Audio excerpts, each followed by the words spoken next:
Bueno, como todos los martes, vamos a informar sobre el pulso de la salud. Estamos en un proceso de transición, pasando de dar todo el tiempo, toda la atención, toda la información a la pandemia, porque así lo ameritaba, a informar y darle todo el tiempo al plan para consolidar los servicios de salud, sobre todo para garantizar el derecho a la salud a todos los mexicanos, que tengamos un sistema de salud de primer orden para quienes no tienen seguridad social. Esto lo íbamos a hacer desde el principio del gobierno. Si ustedes recuerdan, comencé el gobierno recorriendo los hospitales del IMSS Bienestar. Visité 80 hospitales y el propósito era fortalecer todo el sistema de salud pública. Sin embargo, nos cayó la pandemia y tuvimos que actuar de emergencia para salvar vidas y esto detuvo el plan inicial. Pero ahora estamos retomando el plan original y todos los que trabajamos en la pandemia, todo el equipo, todo el sector salud ayudó de manera conjunta, integral. Teníamos como objetivo el levantar, consolidar el sistema de salud pública para más de la mitad de la población de nuestro país que no tiene seguridad social. Entonces, vamos a informar ya sobre lo último, tiene que ver con la vacunación. Dedicamos abril a vacunar, vamos a seguir vacunando, se van a vacunar a los niños, pero pues ya no es lo mismo, afortunadamente, ya no es el dolor, el sufrimiento de los momentos más difíciles de la pandemia. Ahora tenemos solo un fallecido diario por la pandemia en promedio, cuando lamentablemente llegamos a tener más de 1000 diarios. Entonces sí es otra situación. De todas maneras, no vamos a confiarnos, nos seguimos reuniendo 2 veces a la semana, los lunes y los jueves, todo el equipo de salud. Aprovecho para seguir agradeciendo, porque es un agradecimiento eterno a los trabajadores de la salud que nos ayudaron mucho, reconocer el apoyo de todo el pueblo de México y de los servidores públicos del sector salud que se aplicaron a fondo. De modo que vamos a escuchar al doctor Hugo López Gatell y luego a Zoé Alejandro Robledo. ¿Tú tienes una posición? ¿Quieres intervenir? Bueno, empezamos con el doctor. Permiso, señor presidente. Si me tomo con la libertad de estas palabras, primero pues saludándolos a todos ustedes como siempre con afecto, pero en particular también hoy saludo a los trabajadores de la construcción cuyo papel importante siempre ha sido, y lo vamos a ver hoy en lo que ha mencionado el señor presidente, en la transformación del sistema de salud de nuestro país. En principio, como también se señaló, vamos a informar cómo terminó el operativo Abril, muy importante, donde veremos la participación en términos muy claros, la participación de las instituciones de salud, todas ellas, de los estados, la autoridad federal y desde luego la participación de la población para lograr esta aplicación y con ello, en una pausa nuevamente, podríamos decir, hacer un alto o un hasta luego, no podemos decir hasta adiós a este virus que nos ha cambiado la vida en los últimos años. Pero a continuación vamos a pasar a un deber que tenemos en salud de lograr que ese sistema de salud tengamos novedades en él, sea una transformación a fondo y como ustedes pueden saber, ya saben, está coordinado por el maestro Zoé Robledo, quien nos llevará a cabo, en pocas palabras, a ver dónde estamos, hacia dónde vamos, cómo recibimos y cómo estamos enfrentando esta transformación. Por lo tanto, les dejo en voz a los dos funcionarios. Presidente, con su permiso, maestros, querido Zoe, muy buenos días tengan todas y todos ustedes. La idea, como ya la señor presidente, es dos cosas. Uno, informar cómo logramos durante el operativo Abril tener una aplicación muy copiosa de vacunas, muy intensiva. Y segundo, agradecer a las instituciones y sus personas líderes por esta participación tan entusiasta para toda la actividad que se realizó. Entonces, si vemos las imágenes, por favor, vamos a empezar recapitulando sobre la cantidad de vacunas que hemos administrado. En México son 205.5 millones de dosis, las cuales más de 152 millones fueron para el esquema primario y el remanente 52.8 millones fueron durante las distintas etapas para los refuerzos, incluyendo el operativo Abril. La siguiente, por favor. Aquí vemos la información que ya habíamos comentado de la cifra que ya cambió muy poco sobre la cobertura de los esquemas primarios. Logramos logramos 87% de cobertura, con 91% para las personas adultas de 18 años en adelante y 55% para las personas jóvenes de 14 a 17 años de edad. Este es el esquema primario de vacunación contra COVID. La siguiente. Y este es el operativo Abril, es la jornada más intensiva de vacunación que tuviéramos a lo largo de todo el programa de vacunación COVID que inició desde el pasado 23 de diciembre de 2020 y tenemos que 13.390.000 dosis fueron aplicadas durante el operativo. Importante el operativo también porque logramos recuperar algunos esquemas primarios, es decir, vacunar a personas que no se habían vacunado ni siquiera una dosis y se entusiasmaron, se decidieron por vacunarse y como pueden ver ustedes fueron 330.000 dosis de primera vez y 397.000 dosis para completar el esquema primario. Y la gran mayoría, desde luego, 12.6 millones fueron para los refuerzos, con lo que alcanzamos una cobertura de 66% de los refuerzos para todas las personas durante el operativo Abril. La siguiente, por favor. Y esta es una tabla que resume la participación de las instituciones federales de salud, tanto civiles como militares. El operativo Abril, como lo explicamos en su momento, tuvo dos ramas principales, una a cargo directamente de las instituciones federales de salud y otra en la que hubo una colaboración muy importante de las entidades federativas, de los gobiernos de las entidades federativas, y también quiero agradecer a nombre de todo el equipo federal la participación de gobernadoras, gobernadores, secretarias y secretarios de salud y todos sus espléndidos equipos de las secretarías y servicios estatales de salud que colaboraron de manera muy decidida a este empeño en un programa que es coordinado y dirigido por el gobierno federal, pero que sin la colaboración de las entidades federativas no hubiera logrado el éxito que ha logrado. En las instituciones federales, como pueden ver ustedes, rebasamos la meta. En particular destacamos a la Secretaría de la Defensa Nacional, que triplicó el cumplimiento de su meta. ¿Por qué se puede rebasar la meta? Básicamente porque además del operativo Abril, continuaba el operativo convencional de vacunación y en un momento dado ya habían terminado las instituciones federales y le echaron la mano a las unidades de vacunación del operativo Correcaminos convencional. Pero todo se hizo de manera muy coordinada, donde se acabó rápido la vacuna, pero todavía había personas que querían vacunarse. Desplazamos vacunas de otras entidades federativas y al final se aprovecharon todas las vacunas. Esto lo queremos destacar, no hubo desperdicio. Todas las vacunas fueron utilizadas precisamente porque hubo este ánimo de colaboración y esta gran dedicación de todas las personas involucradas. Finalmente vemos una memoria gráfica, si vamos pasando imágenes que son elocuentes, son representativas de lo que fue ocurriendo y al tiempo voy a ir agradeciendo a las instituciones. La Secretaría de la Defensa Nacional es la que logró la mayor cobertura territorial, en particular en las zonas apartadas, también con las personas que viven en postración, uno de los retos grandes del programa de vacunación, y pudimos alcanzar a todas las personas en recorridos casa por casa, comunidad por comunidad, cruzando ríos, subiendo montañas, caminos sinuosos, desfiladeros, etc. La siguiente, la Secretaría de la Marina. La Secretaría de Marina también con un despliegue territorial muy importante, sobre todo con sus aeronaves, llegaron hasta la punta de los cerros más escarpados y lograron vacunar en todas las unidades territoriales de distinta naturaleza. Aquí no hubo distingo tampoco en términos de distribución de los asentamientos humanos y mucho menos respecto a derecho a biencia. Todas las instituciones se sumaron, fueran civiles o militares, a vacunar a toda la población. El ISSSTE, que normalmente atiende en zonas urbanas a la población que es derechohabiente por ser trabajadoras, trabajadores de las instituciones del Estado o bien sus familias, también hizo un acercamiento, como se puede ver en las imágenes, a comunidades indígenas, a personas desempleadas, a personas viviendo en condiciones de calle, a todas las poblaciones que fue necesario vacunar. Pemex se concentró fundamentalmente en sus unidades, las plataformas petroleras, que son también uno de los retos importantes de la operación, pero se extendió más allá con la ayuda de distintos instrumentos, distintos vehículos, fue cubriendo también a población no asegurada por Pemex y ayudó de manera muy importante al operativo Correcaminos. Y finalmente el Instituto Mexicano del Seguro Social, la institución federal de salud que tiene la más amplia cobertura en todo el país, tanto con su régimen ordinario para población asegurada como con IMSS Bienestar para población asegurada, pero que se expandió mucho más allá de sus personas derechohabientes y fue vacunando, como se puede ver, utilizando todos los medios disponibles. Aquí se ve cómo fueron cruzando en situaciones difíciles. Esta imagen nos parece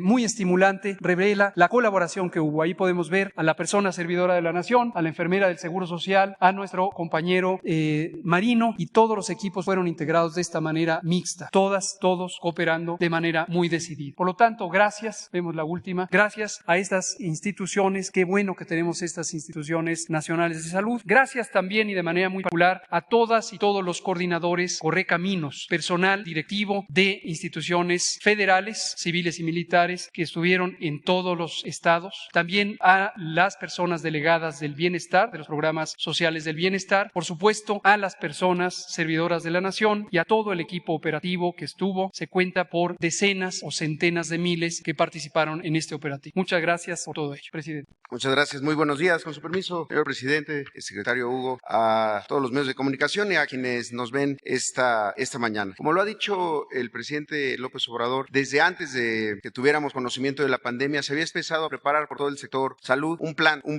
para levantar el sistema de salud en lo que refiere particularmente a esa mitad de los mexicanos y las mexicanas que no tienen seguridad social y en ese sentido que no tienen acceso a las instituciones de seguridad social. Por eso, a partir de este 3 de mayo, aquí en el Pulso de la Salud, vamos a informar al pueblo de México sobre los avances de este plan de salud para el bienestar de México. Este plan fue diseñado y está siendo implementado pues por el mismo equipo, el Gabinete de Salud del presidente López Obrador, el mismo equipo que enfrentó la pandemia por COVID-19, en la reconversión de los hospitales, en estos procesos como la vacunación, es el equipo que está fortaleciendo y ampliando los servicios de salud para las mexicanas y los mexicanos que no tienen seguridad social a través de la expansión del programa IMSS Bienestar. La misión es que hagamos una realidad que el derecho pleno a la salud, a la atención médica, a los medicamentos gratuitos para quienes no tienen seguridad social y que se haga realidad el artículo 4 de la Constitución. Y es este modelo, el IMSS Bienestar, el que ha sido elegido para esta implementación porque tiene más de 40 años buscando hacer las cosas bien y estar listo cuando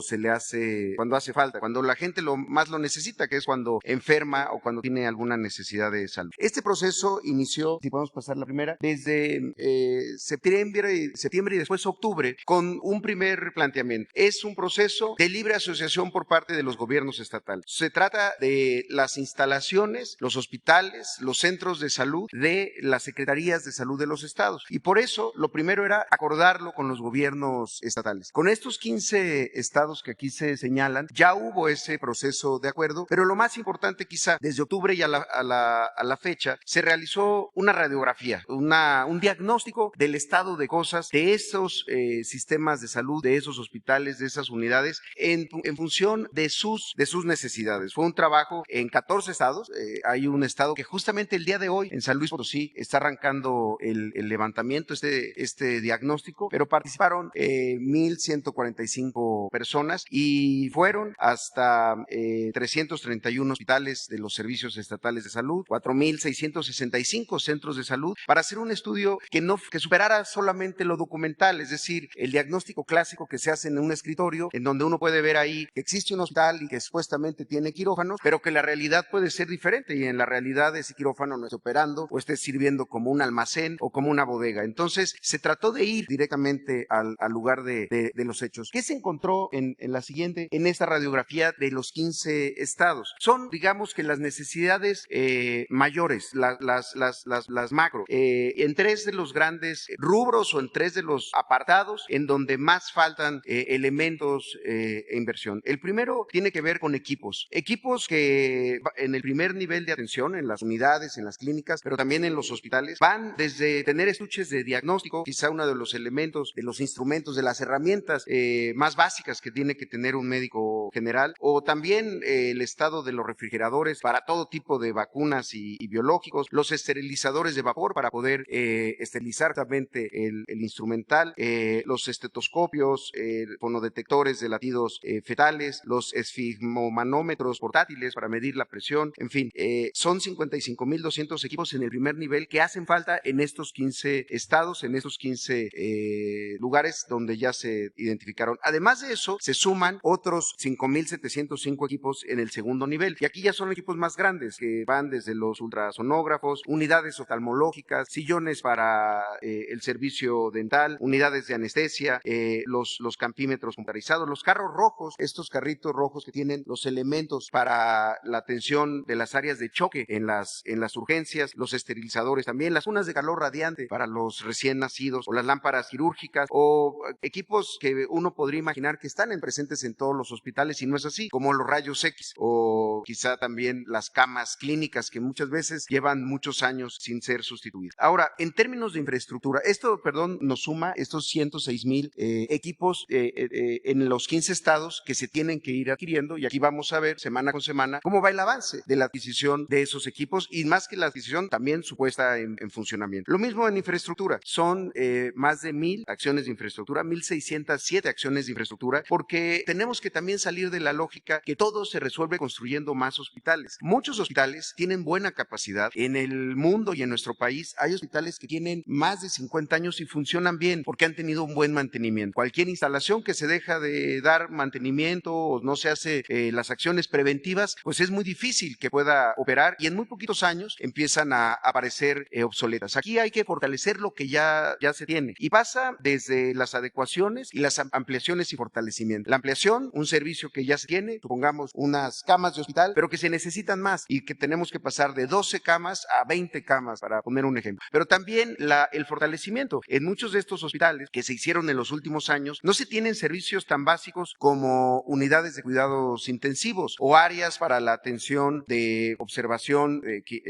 hospitalaria para menores de edad en las áreas pediátricas. En ese sentido, también tenemos algunas otras acciones que tienen que ver con la dignificación de los centros de salud, los baños, por ejemplo, tanto para los trabajadores como para el público, para los usuarios, como también las impermeabilizaciones, algo que pareciera tan básico, pero que puede cambiar en absoluto la operación y el clima laboral de un hospital. Esas son las que hemos identificado. Y desde luego, el reto mayor quizá, que es el personal. En México tenemos un déficit de personal porque había un déficit en la formación de ese personal. Eso se ha ido corrigiendo, pero tenemos que abordarlo desde ahora. Son 33,020 trabajadores de la salud que hacen falta, entre médicos generales y también especialistas, enfermeras de todas las categorías de enfermería, desde las enfermeras especialistas hasta las auxiliares de enfermería, pero también todo el resto del personal que permite la operación de un hospital, camilleros, conductores de ambulancia, la gente de cocina que está preparando las dietas para las personas que están hospitalizadas, o quizá la gente de mantenimiento, de conservación, de limpieza, de higiene y demás. Ahora, si lo vemos desde esas dimensiones, si pueden pasar la siguiente, esta es la meta, y aquí iremos viendo cómo vamos alcanzando estas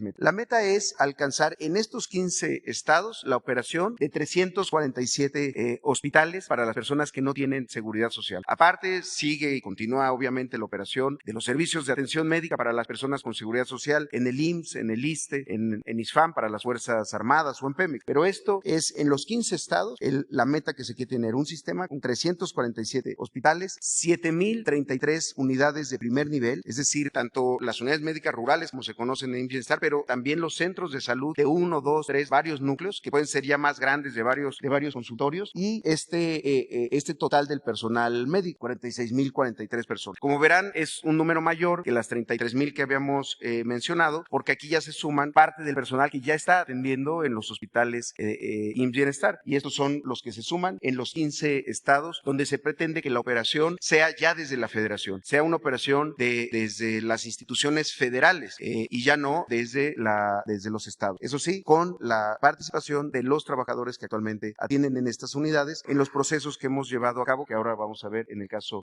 de Nayarit. Podemos pasar la siguiente. Esto es ya los primeros resultados de estas acciones. Hoy estamos cumpliendo, de hecho el domingo cumplimos un mes ya operando el sistema estatal del estado de Nayarit. Y en ese sentido, lo que comentábamos antes ya son las acciones que se han llevado a cabo. Las primeras, y que parecieran muy sencillas, pero que tienen una enorme profundidad, porque es donde se atiende la gente que más lo necesita, las unidades que están en los municipios más pequeños. Estas unidades de primer nivel ya se llevaron a cabo 125 acciones que van desde aquellas que tienen que ver con la imagen institucional, las pinturas exteriores e interiores, pero también impermeabilizaciones, los cambios de las instalaciones hidráulicas y a veces de todo el equipo hidráulico, hasta cuestiones que tienen que ver con pozos, cisternas y demás, el cambio de mobiliario y cambio de puertas. Había unidades con puertas desvencijadas o sin chapas. El tema de las bardas perimetrales, son muchas de estas unidades, en algunos casos incluso ahí viven los médicos pasantes que están haciendo su servicio social y a veces las bardas perimetrales ya se habían caído, vencido y se tenían que levantar. O temas tan sencillos como un pulido de piso. La siguiente. Después vienen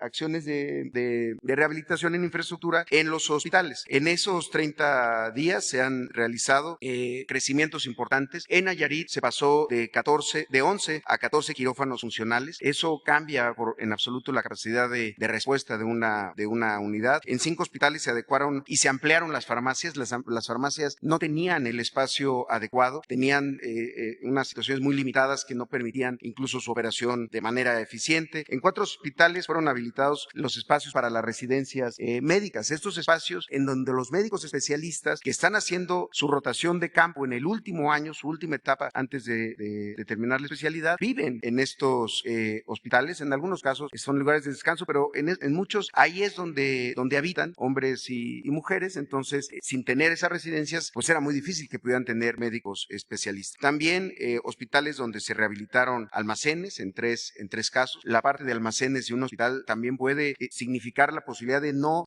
poder recibir medicamentos que hacen falta porque el hospital está saturado de medicamentos o de insumos incluso a veces que no necesariamente hacen falta. La rehabilitación de tres quirófanos, 2 hospitales donde se rehabilitaron las máquinas de gases medicinales, los cuartos de máquina y la instalación de oxígeno y de gases medicinales, si no tiene la presión suficiente, si no sirve para la hospitalización o las unidades de cuidados intensivos, muchas veces son las razones por las cuales no se estaban utilizando. 2 hospitales que recibieron rehabilitación en el área de esterilización de materiales, allá en Nayarit también, un hospital con rehabilitación del mortuorio, y en el hospital civil se habilitó el área del tomógrafo. El tomógrafo del Hospital Civil de Tepic quizá es uno de los grandes emblemas en todo el sistema de salud para las personas sin seguridad social. Se contaba con un solo tomógrafo que era rentado, no era de la institución, de 2 cortes, muy elemental, y con eso se intentaba sacar toda la necesidad de todos los municipios que llegaban a Tepic. ¿Cuál era la otra opción? Decirle a la gente, pues vaya usted y hágase su tomografía en algún laboratorio privado a costa del usuario, que muchas veces puede significar un gasto pues catastrófico para su economía. También en la siguiente lo podemos ver en la parte del personal. A la fecha se han contratado 602 personas ya directamente al programa y que están trabajando ahí. Muchas de estas personas ya estaban en el sistema estatal de salud, pero era de la gente que había estado con estos contratos temporales durante años, que les daban un contrato de 6 meses, un contrato de 3 meses, y así los traían durante muchos años. Son personas que ya tienen una seguridad de tener una base, una plaza, tanto en el primer nivel, donde son 93 médicos, 112 enfermeras, y en el segundo nivel, donde se contrató a 16 médicos, 216 enfermeras, 30 paramédicos y los 125 médicos especialistas residentes que están trabajando allá en Nayarit. Si podemos pasar la siguiente. Y un tema muy importante, no solamente se reordenó por completo todo el sistema de abasto de medicamentos de Nayarit, y esto pasaba por los almacenes, como lo comentábamos, y también las farmacias. Y uno de los primeros elementos fue que en los hospitales tuviéramos un sistema, que es el sistema de administración de insumos, que permite tener un dato mucho más preciso respecto al abasto. Y tiene que ver con las recetas surtidas completamente. Es decir, cuántas recetas durante una jornada en un hospital fueron canjeadas y fueron recibidas de manera completa. Eso nos habla del indicador de la realidad.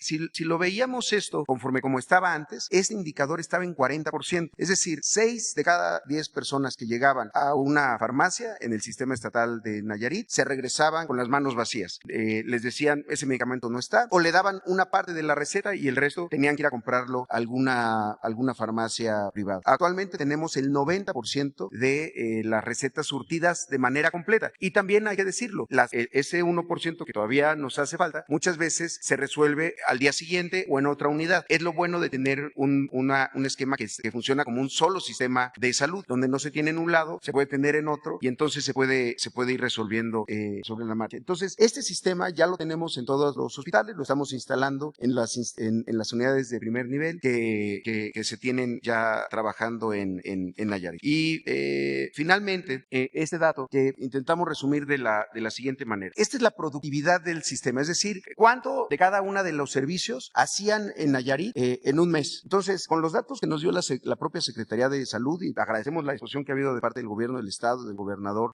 Navarro, detecciones, para poner un ejemplo, detecciones de diabetes o de hipertensión arterial o de cáncer cervicuterino o de cáncer de mama, se estaban realizando 923 en un mes. Hoy, en este nuevo sistema, sistema de salud para el bienestar, en un mes se realizaron 10,197 detecciones. ¿Cómo opera esto? Pues con más personal, con una reorganización del propio sistema y sobre todo pues con las personas y los equipos que son necesarios para hacer estas detecciones. La atención de partos se pasó de atender 260 partos y cesáreas, aquí están ambos tipos de intervención, a 439, es decir, un incremento del 69%. El resto, en los meses anteriores, seguramente tenían que acudir a una clínica privada y resolver con sus propios recursos. O en el tema de cirugías, que pasaron de 476 que se realizaban antes a 1,034 que se realizaron solamente en el mes de abril ya para Nayarit. Consultas de primer nivel no es comparable porque esas simplemente en ese sistema no se hacían en los hospitales. Hoy ya se realizaron 4,478 porque están trabajando también en todos los turnos, en la parte de consulta, en el turno de la mañana, en el turno de la tarde y también en el turno del fin de semana, donde pueden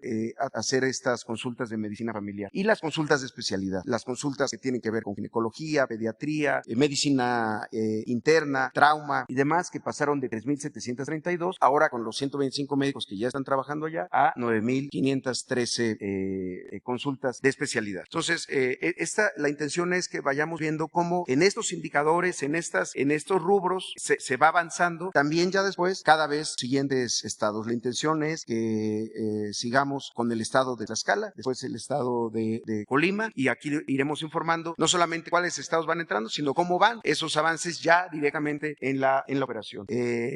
Simplemente para concluir, algo que ha sido muy importante es el conocimiento, la información y la certeza para los trabajadores de salud, que este es un esfuerzo que se va a construir en conjunto de todas las instituciones, pero también con los trabajadores que actualmente prestaban sus servicios, muchas veces de manera muy limitada porque no tenían los suficientes insumos o porque las unidades estaban en mal estado, por diferentes razones. Y la verdad que en el caso de Nayarit hemos encontrado mucha vocación de servicio, mucha vocación de quienes decidieron dedicarse a atender a las personas que lo necesitan y que hoy están viendo esto de una manera positiva. Por eso quisiéramos concluir con un breve video de testimonios tanto de usuarios como de personal que ya está integrado a este nuevo modelo de salud. ¿Cuánto por parte?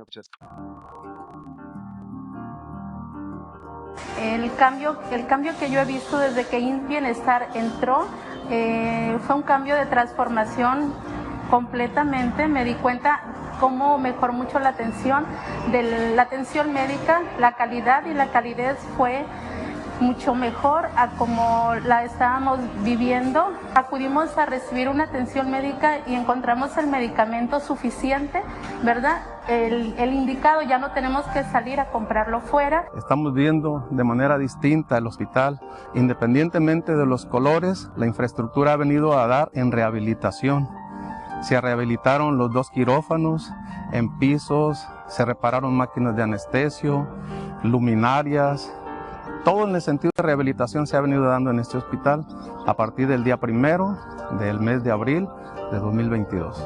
Para mí me ha sido una transformación muy buena, excelente diría yo.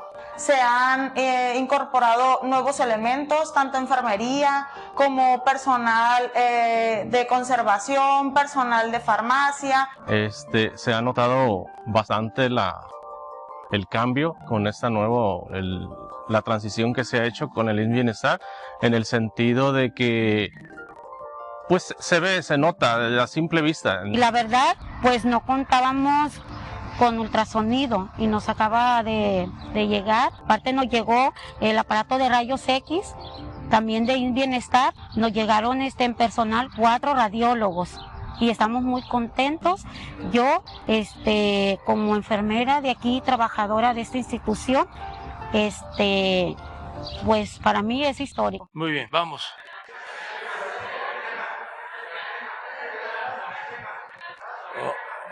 Lo que sí ya se resolvió es que va a ser una compañera y un compañero. A ver, empezamos con ella y luego contigo. La compañera y contigo. Gracias, señor luego presidente. Contigo y luego contigo. Gracias, señor presidente. Buenos días, Liliana Noble de Pulso Saludable.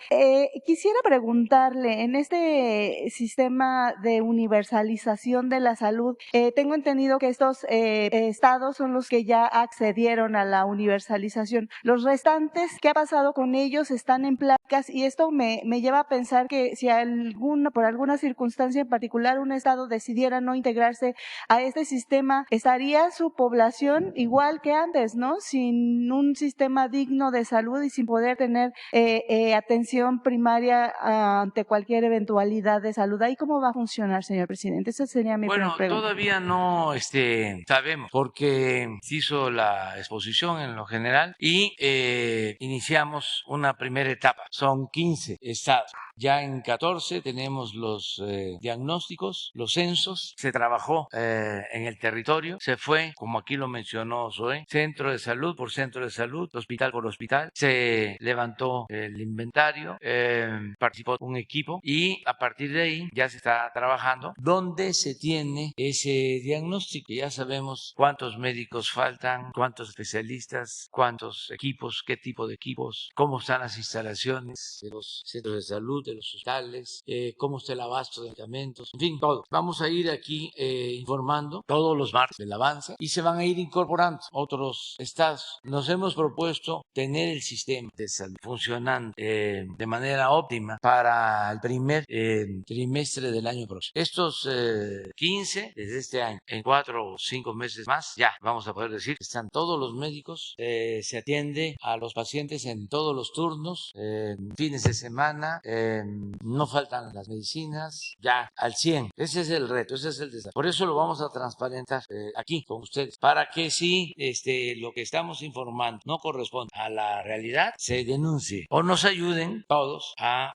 dar seguimiento al proceso hasta que entre todos podamos lograr levantar el sistema de salud gratuito, no solo el cuadro básico de medicamentos, todas las medicinas, todos los análisis, todas las intervenciones, es garantizar el derecho a la salud, que no es, como lo hemos dicho en otras ocasiones, un privilegio, es un derecho humano. Entonces ese es el propósito y lo vamos a lograr. Tenemos los recursos, como no hay corrupción, yo esto lo dije desde hace mucho tiempo, que tenía la hipótesis de que si acabábamos con la corrupción, en este caso en el sector salud, con el mismo presupuesto nos alcanzaba para garantizar atención médica y medicamentos gratuitos a toda la población, porque era muchísimo lo que se robaba, era un saqueo desmedido, sin límites, y por eso no estamos pensando que de dónde vamos a sacar los recursos o cómo vamos a financiar el que la salud se ofrezca a la población como un derecho y que sea universal y gratuita. Lo podemos hacer, es demostrar también en todo lo que tiene que ver con la salud el daño tan grande que causaba la corrupción, porque se robaban hasta el dinero de los medicamentos, políticos corruptos que tenían ese negocio, incluso apoyado por medios de información, por periodistas famosos, pero ya no voy a hablar más, porque si no, ¿qué van a investigar ustedes? Gracias, señor presidente. En una segunda pregunta, la Cámara de Diputados reformó en semanas pasadas la Ley General de Salud, en particular el tema de la salud mental. Yo quisiera saber si dentro de esta universalización se tomó la decisión de desaparecer los hospitales psiquiátricos o cómo va a ser la atención, porque hay esta duda de los que tienen enfermedades mentales. Gracias. A ver, ¿por qué? No desaparece nada. Sí, con permiso, señor presidente. Efectivamente, no desaparece, se transforma, se cambia lo que estaba mal. Y primero que todo, la salud mental se elevó notablemente con la pandemia, que afectó a toda la población. Afortunadamente va saliendo de ello. Y lo que es la reestructuración del sistema de salud, en particular de la salud mental, va ligada a muchos aspectos, está engranada, por ejemplo, con la juventud, notoriamente, y desde luego por el camino equivocado de las drogas y en consecuencia de la paz de nuestro país, cuando a la población se le abandonó a la población joven, a los jóvenes en todo sentido, en la formación y desde luego en la atención. Entonces, el punto que han sacado y concreto su pregunta sobre los hospitales psiquiátricos es un camino que en todos lados, en todo el mundo se está tomando. Nosotros no lo hacemos por invitación, sino por convicción de que aquí en nuestro país también no tenemos todavía los lugares donde se atiende en forma con derechos y desde luego con una atención humanista a la gente que tiene problemas en su conducta. Desde luego que esto es transversal, lo hemos señalado, se han hecho varias sesiones, vamos a tener una amplia de difusión próximamente sobre este tema y los hospitales van a seguir, todos estos hospitales de segundo nivel que se tienen en en lo que se ha mencionado, van a tener consulta de psicología y de psiquiatría con especialistas también específicos para ese manejo diferente. Habrá lugares donde se tiene que tener al ser humano, porque no todos son pacientes, sino son seres humanos todos, donde se tiene que dar un seguimiento diario y desde luego inclusive en algunos momentos de hospitalización, pero no es lo mismo en un hospital general que en un hospital donde nada más se atiende el aspecto psiquiátrico. La experiencia nos señala que si un paciente con las enfermedades que tenemos, desafortunadamente las enfermedades crónicas, diabetes, hipertensión, daño renal, etcétera, y tiene una afección de su comportamiento, una afección por ansiedad, por una situación psiquiátrica, se requiere tratar esos problemas que inclusive ayudan en forma negativa a que la enfermedad de estos pacientes que han sido abandonados, estos seres humanos, no salgan adelante. Y en esta forma, en forma integral, como debe ser la salud, vamos a tener en cada uno de los hospitales camas que tengan esa atención. Y así se va quitando el estigma y la situación de los jóvenes en particular. Muchas gracias. Doctor. Y finalmente, señor presidente, ahora en su gira a estos países centroamericanos, ¿existe la posibilidad o ha habido algún interés de parte de Guatemala, Belice, El Salvador, no sé, de extender esta vía del Tren Maya y así comunicar a estos países de la región? Gracias. Bueno, yo creo que en el caso de Guatemala, de todo Centroamérica, se van a beneficiar con el tren. En el caso de Guatemala, se va a modernizar la vía férrea y van a haber trenes nuevos de el Istmo hasta Ciudad Hidalgo, que está en la frontera con Guatemala. De Ixtepec a Ciudad Hidalgo se va a modernizar toda la vía. Esto ayuda mucho para Guatemala. Pero además, con el Tren Maya va a quedar muy cerca de Guatemala por el lado de la frontera con Tabasco. Hay un paso, se llama El Ceibo, es un paso fronterizo que está pues a 1 hora o menos de Tenosique, Tabasco, que va a haber una estación de Tren Maya. Y luego en el caso de Belice, pues va a haber estación en Chetumal, que les queda muy cerca, y se está también rehabilitando, ya prácticamente está terminado, el aeropuerto de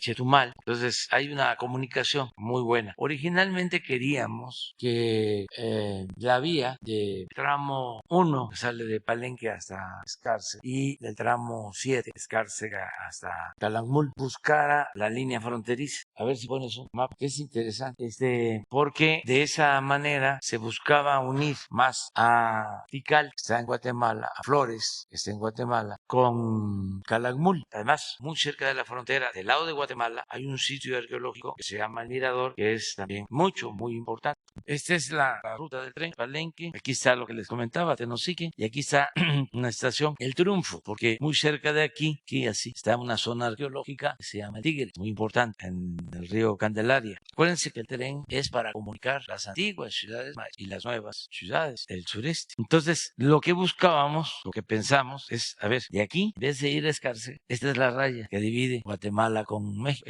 Entonces, irnos, en vez de hacer esto, irnos por aquí, por la frontera, porque Calakmul está aquí, y aquí en línea recta está Tikal y Flores, y aquí del lado de Guatemala, pero casi en la línea, está El Mirador. Acuérdense que antes no había fronteras, era Mesoamérica. Esto ayudaba porque es una línea recta y se tenía el derecho de vía por la frontera, pero resulta que aun cuando esto ya está resuelto en todas las instancias internacionales, porque en el tiempo de Porfirio Díaz hubo una confrontación por los límites, estuvo a punto de declararse una guerra entre México y Guatemala, intervinieron países extranjeros y se creó un tribunal para la definición de la línea divisoria de los dos países. Todo esto se originó fundamentalmente porque las empresas madereras no solo explotaban la caoba de la lacandona, sino se metían a Guatemala para sacar la madera acá a la costa y llevarse la madera preciosa a Europa, la caoba que es la reina de las maderas. Entonces eso originó el conflicto porque habían monterías, así se les llamaba, que se metían a lo que era el territorio de Guatemala, y esto originó el conflicto. Entonces se llegó a la definición y al acuerdo. Sin embargo, todavía hay alguna reclamación sobre frontera, aun cuando esto ya está definido, hay mojoneras, se limpia por el ejército guatemalteco, por el ejército mexicano. Entonces le decidimos que no, porque era hacer una infraestructura aquí que a lo mejor iba hacia adelante a causar algún problema. Pero les hubiese ayudado mucho el estar muy cerca de Tikal, de el Mirador y al mismo tiempo de Calakmul, y nosotros salíamos de nuevo aquí para arriba. Entonces sí va a ayudar el tren de todas maneras, tren, y estamos trabajando con los países de Centroamérica en varios proyectos y eso es lo que vamos a tratar ahí en el viaje. Buenos días, señor presidente. Alberto Marroquín Espinosa, de JF Informa desde Cancún, frecuenciacat.com, y desde el portal en Querétaro, esahoraam.com. Señor presidente, ¿qué relación tiene usted con el líder del Partido Verde Ecologista, Jorge Emilio González? ¿Y qué opina del ataque misógino que se dio a conocer hace un par de semanas, el que hizo el llamado Niño Verde en contra de la candidata de oposición en Quintana Roo, de Laura Fernández? No tengo información sobre el hecho y sí lo conozco al dirigente del Partido Verde. No lo he visto desde hace algunos años, pero sí lo conozco. Señor presidente, comentarle también que la Secretaría de Relaciones Exteriores destacó que la capital queretana que preside Luis Nava fuera elegida entre 40,000 ciudades de los 193 países miembros de la ONU para hacer uso de la voz en un foro mundial la semana antepasada. Se eligió el municipio de Querétaro por las políticas públicas que desarrolla, además de los análisis de instancias como la SEDATU, el estudio de ciudades prósperas elaborado en conjunto por el Infonavit y ONU Habitat, así como índices a nivel internacional. Luis Nava habló de los esquemas para abatir el rezago del pasado, responder a las necesidades y desafíos del presente, como lo ha sido la pandemia, y trazar un Querétaro del futuro, y atender la nueva agenda urbana en la reunión especial del Consejo Económico y Social de la ONU. Señor presidente, ¿qué opinión le merece la participación de México en representación del presidente municipal de Querétaro, Luis Nava, en la ONU? Me parece bien. Todos los que van a otros países invitados para dar a conocer lo que sucede en nuestro país, pues son embajadores de México, los ciudadanos, las autoridades, y en Querétaro hay progreso, hay un buen gobierno, el gobernador Curi está haciendo bien las cosas, de modo que lo veo muy bien.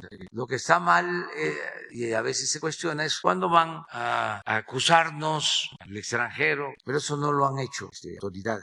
Lo hizo, que yo recuerde, pues un dirigente de una organización empresarial con el rey de España y nada más. No van a dirimir los asuntos de nosotros en el extranjero. Aquí sí hay polémica y debe de haber, y es necesaria y es parte de la democracia, pero si va a hablar de la importancia que tiene Querétaro y del buen gobierno en Querétaro, pues lo veo muy bien, y además es cierto, Querétaro es un estado bien gobernado, casi estuvo como Tlaxcala, que no dejó deuda el anterior gobernador, y el actual, repito, el gobernador Curi lo hace bien. Es presidente municipal. Presidente municipal del municipio de Querétaro, sí, de la capital de Querétaro. Sí, muy bien, felicidades. Gracias. Señor presidente, en seguimiento a una denuncia que le realicé el 30 de marzo sobre outsourcing, aún no se ha resuelto nada el despido masivo que se dio en todo el país por parte de las casetas de cobro de Capufe. Se hizo un despido masivo de toda la gente que trabajaba, y obviamente usted hizo un decreto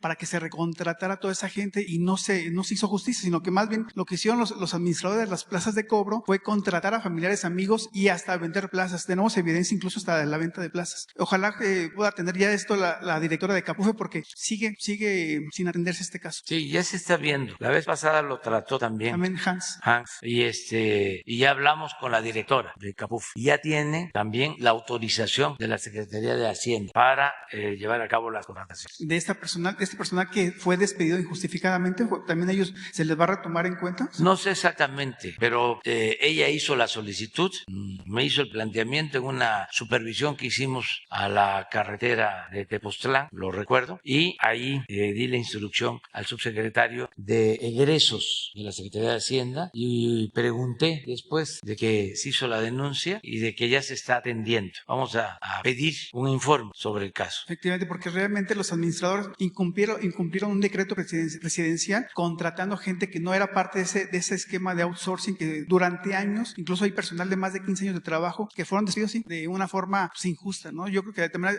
haría falta que la función pública participe en esta parte para que haya suspensiones de jefes de plaza. Lo vamos a ver.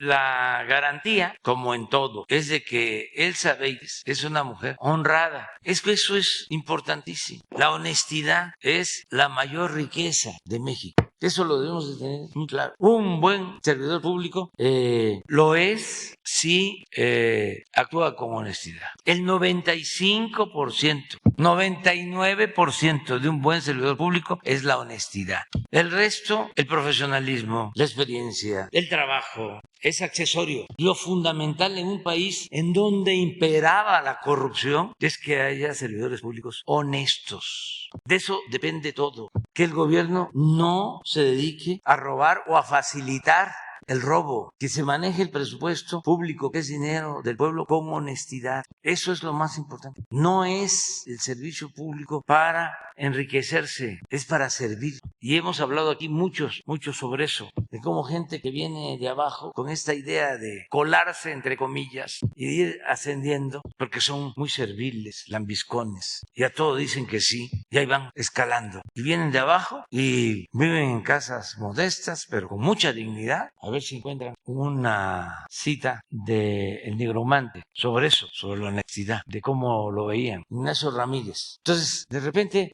vienen de una colonia, de vivir modestamente con su familia, sus padres hacen un gran esfuerzo para que estudien, van subiendo, y ya que llegan a ocupar un cargo, a vivir en mansiones y a robar para tener casas de lujo, departamentos en el extranjero, y ya apostar por lo material y por el lujo barato. Esto muy fomentado por los potentados que no tienen dimensión social. Otro día un joven me decía que uno de estos ricos, multimillonarios, famosos, decía que no le hagas caso, dice, si tú quieres tener un Ferrari o algo así, no le hagas caso al que trae un Toyota. Le digo, ¿eso está mal? ¿No está exacto ese hombre? No sé quién lo dijo, pues, pero cuyo nombre hay que olvidar. Entonces, Elsa es honesta y por eso me da tranquilidad. A ver si encuentran. ¿Está complicado? Sí, pero lo he visto ya en 2 ocasiones en redes. Seguramente el que lo puso, sí, no dice que él es, pues que anda de manera modesta, que los que van en los carruajes lo ven, pero que él se siente muy satisfecho de ser como es o como era. Ojalá y la encuentre. Al rato les llama. Muy bien. Compañera.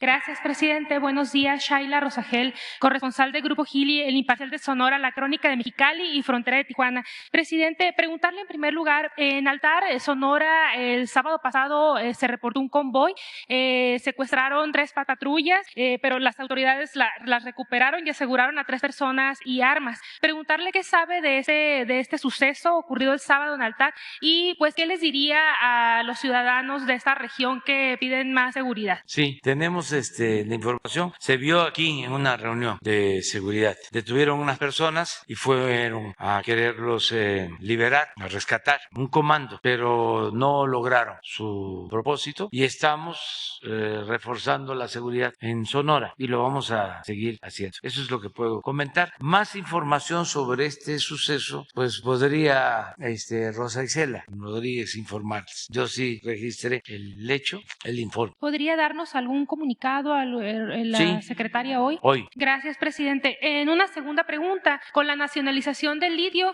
preguntarle cuál ha sido la reacción de las empresas que tienen concesiones para que buscan explorar el litio y sobre todo esta empresa que está en Sonora, la empresa china, si ya tuvo comunicación con el gobierno, ¿qué ha pasado con estas concesiones, presidente? Todavía no hay ninguna reacción. Ha habido una comunicación con el presidente de Bolivia. Él, a su vez, tiene relación, como nosotros, con el presidente de Argentina, que también tiene litio, y con el presidente de Chile, con el propósito de que se vaya creando una asociación para ayudarnos mutuamente. En el caso de Chile y Argentina, son empresas particulares, pero el gobierno está interesado en ayudar para la explotación explotación del litio, con ese sistema de explotación particular del mineral. En el caso de Bolivia y de México se nacionalizó el litio, pero hay coincidencias y vamos a trabajar, ya lo estamos haciendo de manera conjunta, para todo el desarrollo, lo que tiene que ver con la exploración, con el procesamiento, con las nuevas tecnologías y ver también qué va a suceder con estas empresas de Sonora. Todavía no hemos visto este asunto, está en espera de algunas cosas. Tenemos un tiempo para presentar el proyecto de la nueva empresa por ley, ya se está elaborando ese proyecto, pero no puedo adelantar más. Presidente, ¿habría una invitación al diálogo con estas empresas como ha ocurrido con las en materia Sí, eléctrica? con todos se dialoga y se tiene que llegar a acuerdos. Muchas gracias, presidente. Muy bien. A ver, compañero. Y luego una compañera. Muy buenos días, presidente. Habíamos quedado contigo. Miguel Arzate, del Sistema Público de Radiodifusión del Estado Mexicano, Canal 14. Preguntarle, presidente, el día de hoy se cumple un año de la tragedia en la línea 12 del metro. Desde este espacio, presidente, usted se comprometió a que se investigaría lo que sucedió, a que no habría impunidad en el caso. A un año de estos lamentables hechos, preguntarle, presidente, ¿cómo valora los trabajos que se han realizado? Usted se ha reunido con líderes de las empresas constructoras, representantes de las empresas constructoras, el gobierno capitalino se ha acercado con las víctimas para reparar de alguna forma el daño. ¿Cómo evalúa este trabajo que se ha hecho tanto de acercamiento con las víctimas, de reparación y mantenimiento de la línea 12? ¿Qué es lo que falta en este caso? El día de hoy hay varias manifestaciones por esta situación, también hay actos para reconocer y dignificar a las víctimas. ¿Cómo evalúa un año todo lo que ha pasado respecto a la línea 12 del metro? Bueno, primero que enviamos un abrazo cariñoso, afectuoso a los familiares de las víctimas. Es algo muy lamentable, muy triste. Desde el principio, la jefa del gobierno de la Ciudad de México está en comunicación con los familiares de las víctimas. Creo que con casi todos ha habido acercamiento, han estado en comunicación. Tengo entendido, aunque esto no es desde luego importante, esto es secundario, pero que ya se cubrieron gastos, hubo reparación del daño en lo material, que no es, repito, lo más importante, y que se hizo la investigación, ha estado avanzando la Procuraduría de la Ciudad de México para deslindar responsabilidades y se hizo el compromiso también de rehabilitar lo más pronto posible la vía que se fracturó, porque es un sistema de transporte muy importante para miles de personas de la Ciudad de México. En este caso, las empresas decidieron ayudar sin cobrar. El tramo que se afectó, el tramo de la tragedia, correspondía a una empresa de Carlos Slim. Él asumió la responsabilidad. Se hizo un dictamen para la reparación de todo el tramo de la obra. Participaron expertos independientes y él está asumiendo toda la responsabilidad sin gastos para el gobierno de la ciudad, cosa que nosotros reconocemos, porque sin necesidad de ningún juicio, cuando se le planteó de que independientemente de las investigaciones para deslindar responsabilidades, se tenía que iniciar la reparación de la obra lo más pronto posible para terminarla en un año. Él aceptó, ya ha estado, tengo información de que ha estado personalmente pendiente de que se cumpla con la construcción de la obra.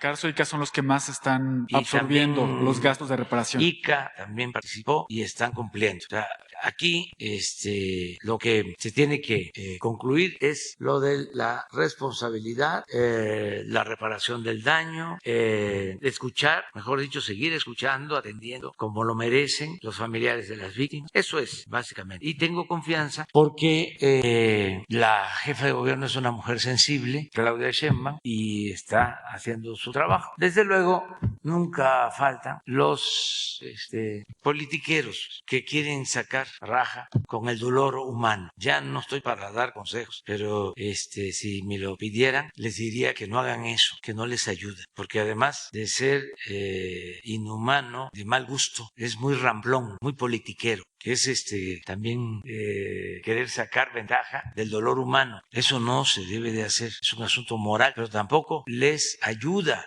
porque la gente está muy consciente, incluso estoy seguro que eso no le gusta ni siquiera a los familiares de las víctimas. Pero bueno, los conservadores no son sensibles ni son inteligentes para cuestiones de atención con el pueblo, como no conviven con el pueblo, están divorciados del pueblo, no saben de estas cosas. Presidente, en un segundo tema, conocer su opinión sobre, hablando de los grupos opositores a su administración, los partidos de oposición en el Congreso han hablado de que van a presentar sus propias iniciativas de reforma en materia electoral. Ellos anuncian que serán propuestas para fortalecer la iniciativa. ¿Qué opinión le merece esta propuesta que presentó su gobierno? ¿Está abierta al diálogo, al debate?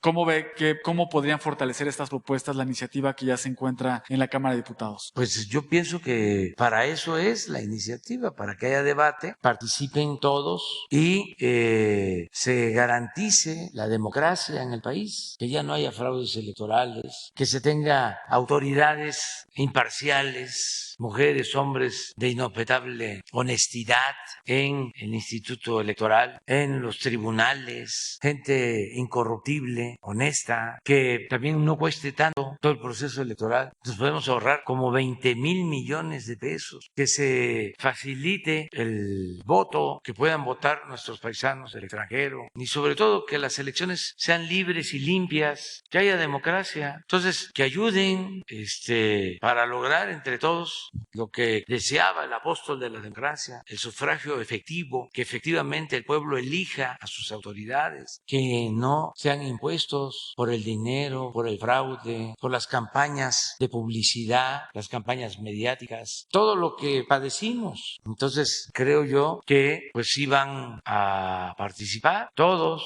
y si dicen que no, pues deberían de explicar por qué se oponen. Una de las consignas de los grupos de oposición es que van a defender al INE. Sin embargo, desde esta tribuna, desde esta conferencia se ha manifestado que lo que se buscan son autoridades honestas y justas. ¿Qué opinión le merece que los de oposición dicen que van a defender al INE? Hay mucha desinformación porque son muy chuecos, muy mentirosos. He estado yo viendo eso. Dice, yo no estoy a favor de la reforma porque quieren desaparecer al INE. Pues no es cierto. Es el INE con un consejo igual, nada más que en vez de 11, 7, para que no haya tanto aparato, y que en vez de ser impuestos por los partidos en arreglos cupulares, que los elige el pueblo, que es el soberano, que es el que manda. Eso es, no desaparece tampoco el tribunal, nada más que también a los abogados del tribunal, que los elige el pueblo, porque si no son los partidos, 2 para ti, 2 para ti, 2 para ti, 1 para mí. Así era, ahí están actuando a favor de quien los impuso. Entonces, ¿por qué no? Es la gente la que los elige de manera democrática. ¿A qué le tienen miedo? Y otras ventajas. ¿Por qué 500 diputados? ¿Por qué no 300? ¿Por qué tantos diputados locales? ¿Por qué tantos regidores? El presupuesto de un gobierno municipal, que de por sí es escaso, se queda en el mismo gobierno municipal. No le llega nada a la gente. Pueden estar las calles llenas de bache porque el presupuesto se destina en un 95% al llamado gasto corriente, porque hay ayuntamientos en donde tienen 11, 15 regidores y bien pagados, que ganan hasta más algunos que el presidente de la República. Y luego cada vez que hay que firmar la cuenta para que firmen, en algunos casos, porque hay mucha gente honesta, pero en algunos casos sí te firmo, pero hacen así. Y ahí va, adicional, como la cuenta no está limpia y quieren dejar todo planchado. ¿Pero cuánto cuesta eso? Entonces, ¿para qué 11, 15, 5, 7? Esa es la reforma. Y se va a ir conociendo cada vez más y la gente se va a ir dando cuenta. Es como la reforma eléctrica. Imagínense que votaron a favor de las empresas extranjeras, a favor de Repsol, en contra de López Mateos, del general Cárdenas. votaron en contra de la nacionalización del litio, votaron a favor de las empresas extranjeras y de los gobiernos extranjeros que les brillan sus ojitos por el litio. Y nada más, o no nada más, porque también los aprieta, pero en algunos casos, por decir, vamos en contra, todo en contra, como estrategia. Y ahí está Claudio X González, ¿no? Los representantes de los grupos de poder económico que eran los dueños, se sentían los dueños de México. Ayer vi una foto, no sé si es actual, porque la vez pasada la persona me reclamó de que no lo había dicho ahora, sino antes, pero vi una foto de Claudio X González haciendo campaña en Hidalgo, ya abierto, ¿no? Poder económico con poder político, juntos, en contra de la transformación. Pero bueno, eso es lo que puedo comentar. De Altamirano, bueno, es su alumno, sí. Tixla, Morelos, un orgullo. De aquí también era Vicente Guerrero, Tixla. Estoy pobre, y era un intelectual de primer orden. Estoy pobre porque no he querido robar. Estoy pobre porque no he querido robar. Otros me ven desde lo alto de sus carruajes tirados por frisones, pero me ven con vergüenza. Yo los veo desde lo alto de mi honradez y de mi legítimo orgullo. Siempre va más alto el que camina sin remordimiento y sin manchas. Esta consideración es la única que puede endulzar el cáliz porque es muy amargo. Esto es, qué distinto, ¿no? Al empresario al que hacía yo mención, que no sé si lo dijo, pero ahí también queda de tarea y no sé cómo se llama. Pero me lo estaba comentando un joven y le dije, pues ese hombre no está exacto. Vamos con la compañera. A ver, sí, con la compañera y luego tú. Gracias, presidente. Dalila Escobar de Aquí.tv. Preguntarle, ayer usted hacía mención de una solicitud que hizo al presidente de Estados Unidos, Joe Biden, en torno a incluir a todas las naciones de América, por supuesto el Caribe. Ayer mismo un funcionario de Estados Unidos que está encargado de asuntos para la región, Brian Nichols, dijo que no iba a haber invitaciones al menos para Venezuela, Cuba y Nicaragua porque, bueno, el argumento que él mencionaba en una entrevista en televisión es que estos países no garantizaban la democracia. Preguntarle a usted, en primer lugar, bueno, pues qué opina de una tan pronta, tal vez todavía no es la decisión final, pero si insiste Estados Unidos en esta situación, ¿usted estaría pensando ir o no a esa cumbre de las Américas en Estados Unidos? Bueno, primero no hay que adelantarnos porque, pues con todo respeto, el planteamiento se lo hicimos al presidente Biden. Entonces, él me mencionó que iba a pensarlo y ayer salió para Washington Marcelo Ebrard y le encargué que además de los temas de la agenda bilateral, se tratara esto.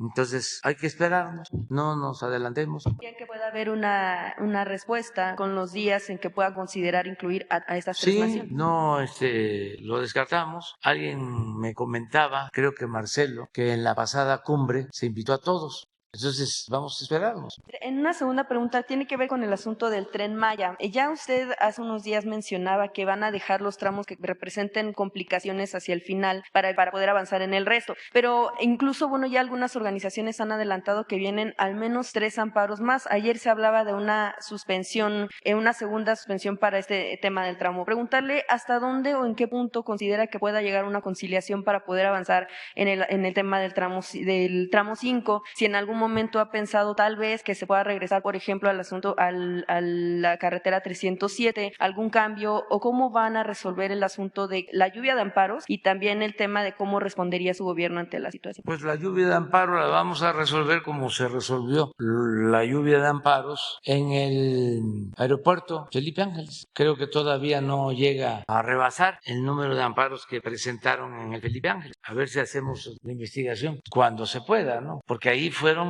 muchísimos y se resolvieron, porque no son los propietarios, en este caso no son los campesinos, no son ejidatarios, no son pequeños propietarios, son pseudoambientalistas. Cada vez estoy más convencido de que son unos farsantes. Y mañana o pasado vamos a hablar de eso a fondo, porque es increíble la destrucción del medio ambiente ahí en donde ellos se están oponiendo al Tren Maya. Increíble. Nada más que esa destrucción la están llevando a cabo a empresas muy poderosas, acostumbradas a cooptar a todo el que se deja. Entonces, vamos a continuar. Es el Tren Maya una obra importantísima para el desarrollo del sureste. Ayer, a ver si pones mi face, les voy a dar un dato que es interesante. Quizá porque me tocó viajar en tren, como a muchos, ya veteranos.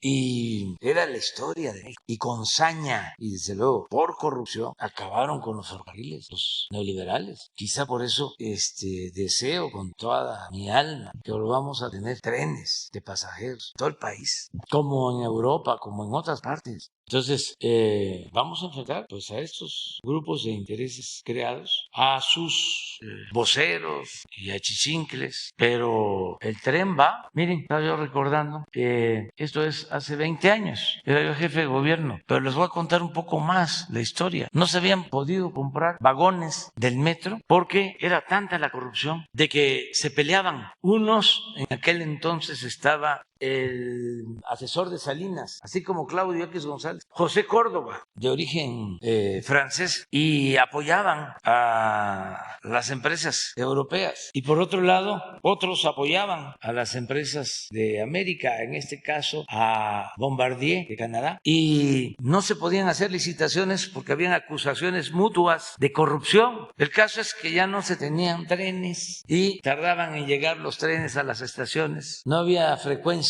adecuada y se tenían que comprar los trenes. En la última licitación se pelearon y se canceló, y llegó a declarar en ese entonces el embajador de Canadá que él había estado en varios países pero que nunca había visto tanta corrupción como en México. No duró ese embajador, le pidieron amablemente que se fuera. Esto en el gobierno de Salinas. Entonces llegamos nosotros y decidimos comprar los trenes y se creó un comité con periodistas y especialistas para llevar a cabo todo el proceso y no hubo problema. Se compraron 45 trenes, 400 vagones, más de $500 millones en ese entonces. Ahí andan todavía los trenes y nos entregaron el primero en el 2004, pero se hizo el contrato como en el 2002, hace 20 años. Y el compromiso, porque estaba Ciudad Sagún en una situación muy mala, fue de que se hicieran los trenes en Ciudad Sagún para dar trabajo en Ciudad Sagún a los obreros. Y se logró todo eso y se cumplió y no hubo de las empresas que participaron ninguna inconformidad. Pasa el tiempo y resulta que Alstom ya se asoció con Bombardier, ya es la misma empresa. Y sí, en Sagún, y ayer fuimos a firmar compromiso de cumplimiento en tiempo y forma. Tienen que entregar el primer tren para el Tren Maya en julio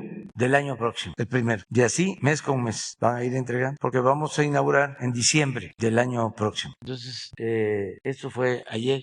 También en Sagún, pues son empleos, es bienestar para la gente. Pero, ¿ustedes creen que esto le importa a Claudio X González y a estos pseudoambientalistas? No. ¿Y les importan los campesinos? Tampoco. ¿Y les importa el medio ambiente? No. Veo que sacan ahí una foto de un pajarito. Me acuerdo que cuando Claudio encabezaba la campaña a favor de la mal llamada reforma educativa, decía que le preocupaban mucho los niños. Nada, son unos hipócritas, corruptos. Además, debería de explicar Claudio X González quiénes lo están financiando, aparte del gobierno de Estados Unidos. Hay empresas que eran las que medraban antes, que están molestas y que están financiando toda la campaña en contra nuestra. ¿Por qué no transparenta de dónde recibe dinero tu asociación? ¿Y por qué no han ellos decidido dejar de recibir dinero del gobierno de Estados Unidos? Es un acto de honestidad, que no son una asociación para combatir la corrupción.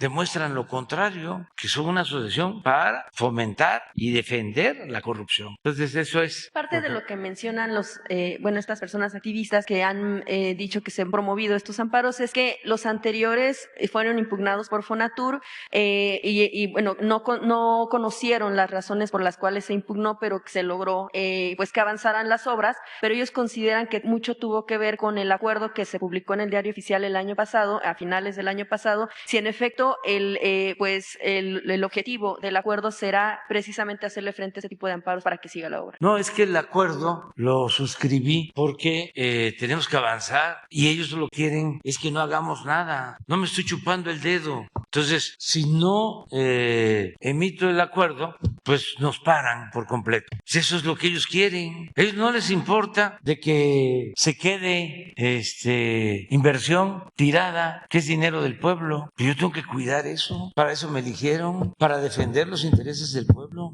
Además, dicen, es que no hay permiso. La famosa mía, lo que es el impacto ambiental. Parte del permiso, digo, del acuerdo, fue para que se tuviese el tiempo y se hicieran bien las cosas, porque nadie quiere, destruir el medio ambiente. A lo mejor ellos sí, pero nosotros llevamos años luchando por la naturaleza, luchando por las causas justas, luchando por la justicia. Y ese acuerdo está validado por la autoridad judicial, por la Suprema Corte, es legal. Y es muy evidente, repito, ¿dónde está el conflicto? ¿Dónde están los amparos? ¿Dónde está el dinero? A ver, pon otra vez el plan. Si son 1,550 kilómetros de vía férrea, es como de aquí precisamente a Cancún, o por allá, 1,500. Nada más. De todo, a ver, reto a los expertos, economistas, ambientalistas. ¿Dónde hay más dinero? De toda la ruta, ¿dónde está el dinero? Aquí. Ah, pero ahí está Calica. Y ya vamos a hablar de Calica. Y ahí está Xcaret. Y ya vamos a hablar de Xcaret. Este tramo que ha causado más problema lo va a dejar al final. ¿Cuál sería el plazo límite para que ya se tenga que avanzar las horas en caso de que, bueno, pues se quiera terminar hacia diciembre de 2020? No, pues tenemos tiempo porque afortunadamente también se decidió que se dividiera el tramo. Este tramo, o todos, son más de 200 kilómetros. Este otro, 200, también más, hasta aquí, hasta Calquiní, 200.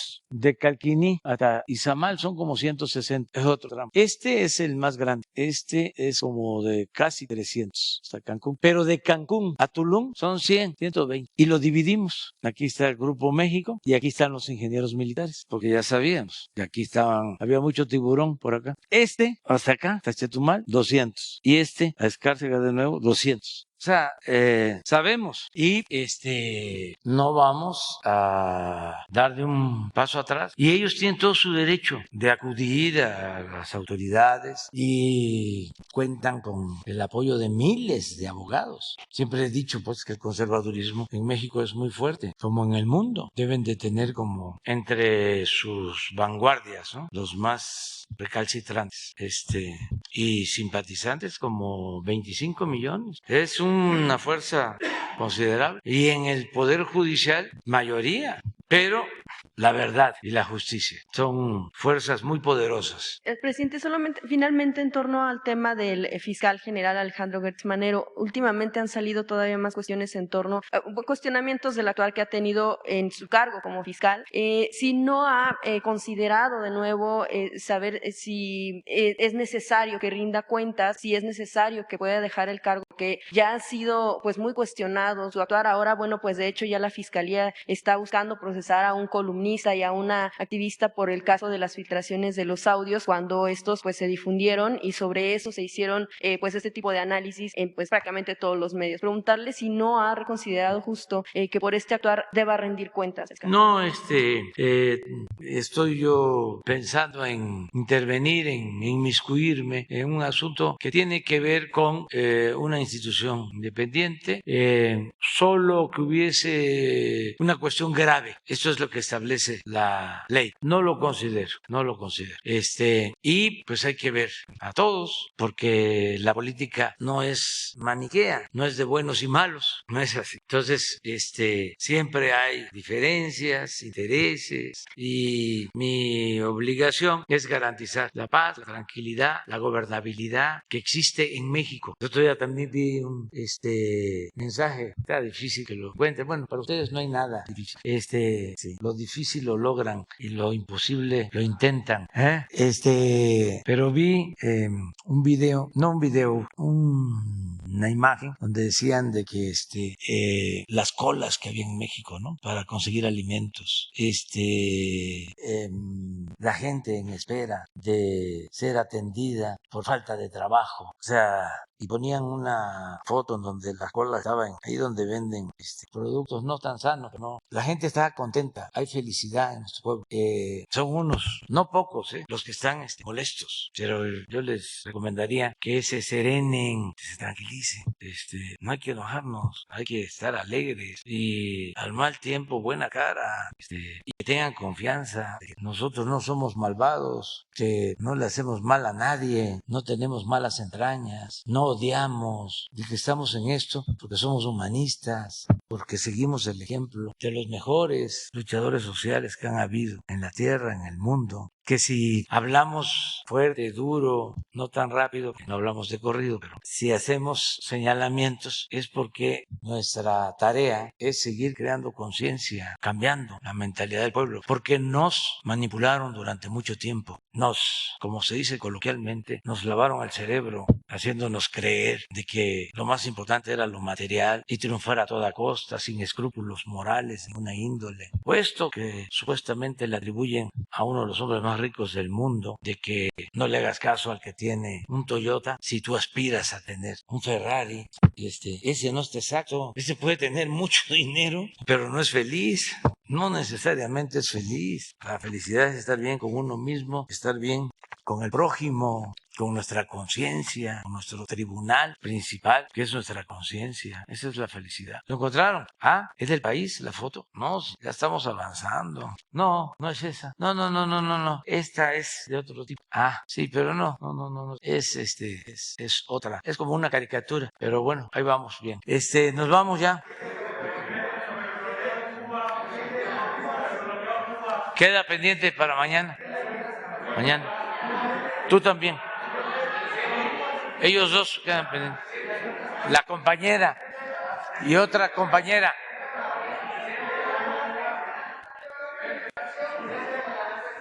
Tú quedas para mañana.